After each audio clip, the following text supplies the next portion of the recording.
Hey everyone, this is your financial bestie Trace with another 10-minute Tipsy Thursday. Yes, I have on my beach hat. Yes, I have on my swimsuit because yes, I am on vacation. But guess what? Yes, I'm still going to give you your 10-minute Tipsy Thursday for the week. So, what are we talking about this week? We're talking about finishing the year strong. We have just entered into quarter 3. So, what does that mean? We are halfway finished with 2021. So this is pretty much the most important quarter of the year.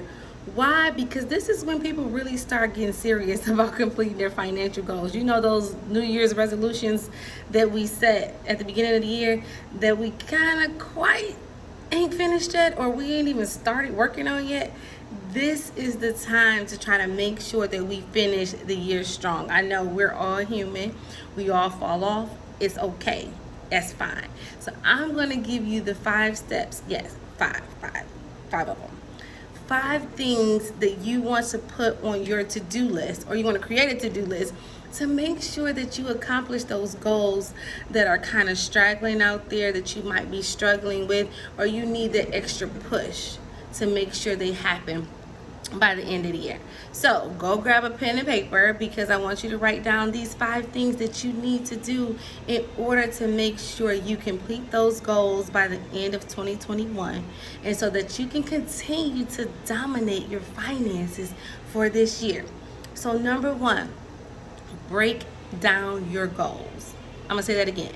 Break down your goals. If your goal was to save $10,000 by the end of the year, and guess what? You only got 2 right now.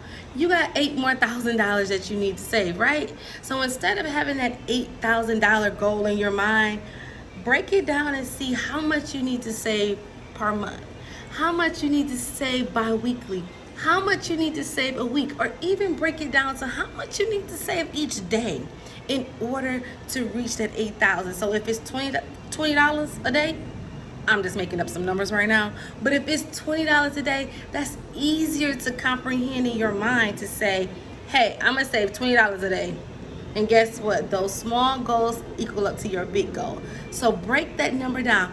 How much money did you say you wanted to save by the end of the year? Where are you? Are you close to it? Are you on track? If you're not, figure out where you're at and break it down either by month, bi-weekly, or bi-week, and start doing that. If you got some bills, some debts you want to pay off, guess what? Do the same thing. If you got $10,000 worth of debt that you're trying to pay off by the end of the year and you don't look like you're going to hit it, don't worry about that $10,000 number. Break it down. How much are you going to pay off each month? How much you're going to pay off bi-weekly? How much you want to pay off each week? It's going to be easier for you to tackle it that way. Number 2, prioritize your goals. If y'all like me, I got 11 things I'm trying to do. I break my stuff down by quarters, and then I also break it down by the month. It helps keep you focused. Write a to-do list. Prioritize what's most important. Is buying a house more important? So that means you might need to get your credit score together first. You might need to start saving for a down payment. What is most important to you? Write that list and write it 1, 2, 3, 4, 5, 6, 7, 8, 9, 10. Prioritize it. Check it off, because it helps keep you organized. I'm gonna talk about me. It helps keep me organized, because if I don't prioritize what I'm working on, trust me, your financial bestie is all over the place. So I have to prioritize my goal, focus on what I'm focused on, and that's how I make it happen. Number 3, plan for your success. Remember, I always say that if you fail to plan, that means you are planning to fail. So you want to plan your financial journey. Take yourself on that financial date I keep telling y'all about. Literally, if it's once a week, every Sunday night, I sit down and I talk about, I ain't gonna say talk about, I write and I look and I reflect on my financial goals and figure out where I'm at, what I need to adjust, where am I going? Did I hit my goals? Did I not? So you want to plan for it. Each night before you go to bed, know what you're gonna tackle. Already have your to-do list made out. Prioritize your top 5 things that you're going to do tomorrow. So when you go to bed tonight, I want you to write down 5 things that you're going to work on for the next day, and you prioritize them as far as what's the most important. Do that every day and watch how you knock out those goals and knock out your list. I mean, trust me, it works, honey. And number 4, be realistic. I know we want to shoot for the stars and the moon, but guess what? I want you to be realistic in your journey.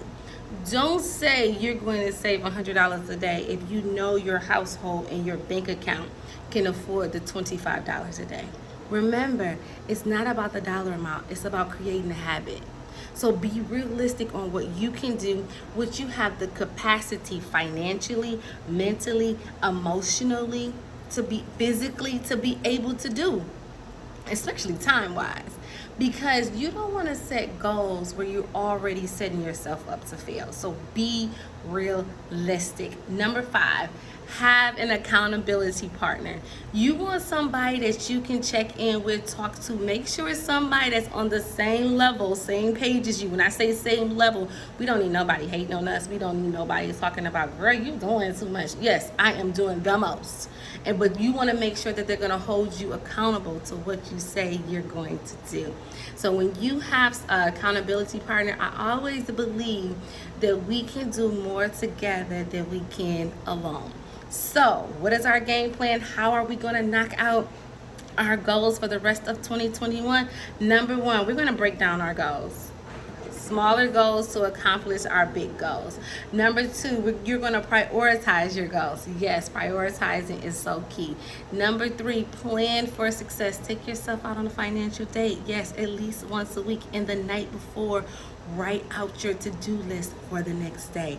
Number 4, be realistic. It's so key. Be real with yourself. These are your goals. This is your life. We got to make sure you complete them. And number 5, have an accountability partner. Who's going to be your accountability partner? Tell me. Who? I want to know. Make sure they hold you accountable and you hold them accountable. All right, y'all. Talk to y'all later. I'm about to go hop in the pool.